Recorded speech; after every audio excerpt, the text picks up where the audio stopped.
जब कोई चीज़ हमें मिलती है तो हम कहते हैं कि ये हमने ज़ोर बाजू से हासिल की है, और जब हमसे चली जाती है तो हम समझते हैं कि ये हमारे साथ जुल्म हो गया इसलिए चली गई। अगर मैं आपसे पूछूं कि जब आप दुनिया में आए थे तो आप क्या अपने साथ लेके आए थे?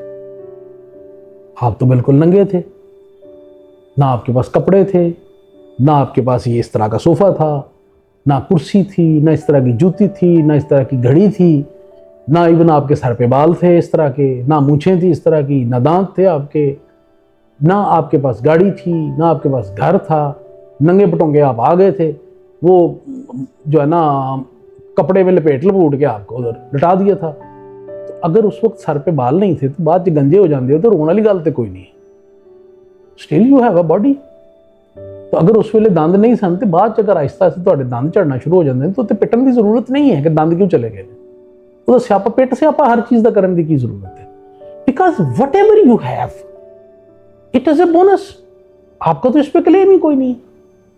जो कुछ भी हमें मिला है वो अता है, इस पे ना हमारा क्लेम है, ना हमें कोई हमारी एफर्ट से उस तरह हमें ये दो हाथ हैं तो क्या हमारी एफर्ट से हमें मिले? ये दो कान हमारी एफर्ट से मिले? ये दो आंखें हमारी एफर्ट से मिली हैं? जिस घर में हम पैदा हुए हैं क्या हमारी चॉइस से हम पैदा हुए हैं यहाँ? तो अगर एवरीथिंग इज ब्लेस्ड तो अगर इसमें से कुछ वापस चला जाए तो फिर पूरा स्यापा करने की जरूरत है। तो हम पूरा दिन इस सोच में गुजारते हैं कि ये फलाना हो गया तो क्यों हो गया, फलानी चीज हो गई है तो क्यों हो गई है। और वो जो आपके दिमाग में खिचड़ी पकती रहती है वो आपको डिप्रेशन में ले जाती है। वो आपको कैलकुलेशनें, सोचें, परेशानियां मुसलसल उसमें आप दलदल में घुसते जाते हैं और तारीकी में sort of a black hole में आप घुसते जाते हैं। जैसे जितने आप हाथ पांव चलाएं उससे आप बाहर निकल ही नहीं सकते, उसमें रोशनी नहीं जा सकती, तो आप कहाँ जाएंगे? तो वो आप उस तारीकी में चलते चलते चलते मायूसी की तरफ जाना शुरू कर। जो मैं कहूँगा ला तकनतु मिन रहमतुल्लाह ते तुसी कहोगे मौलवी है, तो मैं चलो नहीं कहता ला तकनतु मिन रहमतुल्लाह नहीं कहता।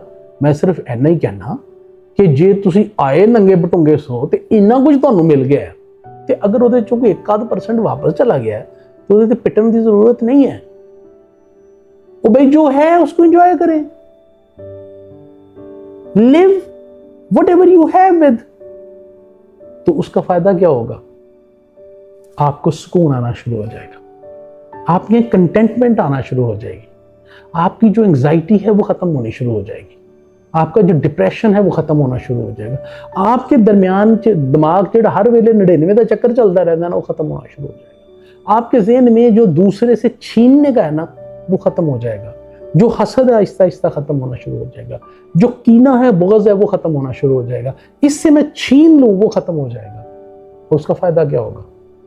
अगेन आप अपनी इंटरनल जो खुशी है वो आपको मिल जाएगी कि यार what ever I have it is a blessing, it was never my right.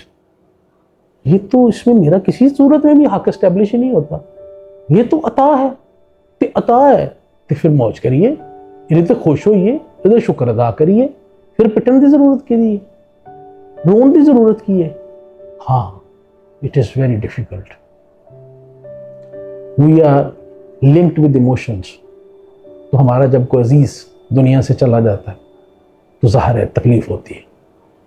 मैंने अपने फादर को दफन किया, शदीद तकलीफ में रहा, लेकिन व्हेनेवर आई थिंक क्या उस पर मेरा कंट्रोल है? नो। एक चीज पे जब आपका कंट्रोल ही नहीं है तो फिर उसका पेट स्यापा क्यों करना? मैं चल कोई भी बंदा इस कायनात में, कोई बाप अपनी औलाद को कभी दफन ना करता और कोई औलाद कभी अपने बाप को दफन ना करती, लेकिन इट्स ए डिवाइन सिस्टम।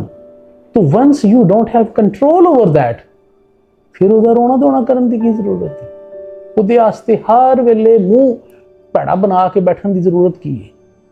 फिर जो टाइम चीजें आपके कंट्रोल में हैं आप उसको अच्छे तरीके से गुजारें, लिव द मोमेंट, उस लम्हे को अच्छा गुजारें। There is nothing in past and there is no future, ये only present is there.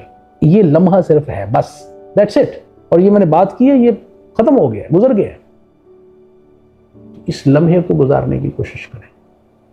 Make this a blessing for your self, for your family and for your country and for the universe. क्योंकि आपका हर अच्छा deed ना सिर्फ आपको affect करता है, आपकी फैमिली को, आपकी गिरदोनवा को और इस पूरी कायनात के सारे एनवायरनमेंट को अफेक्ट करता है।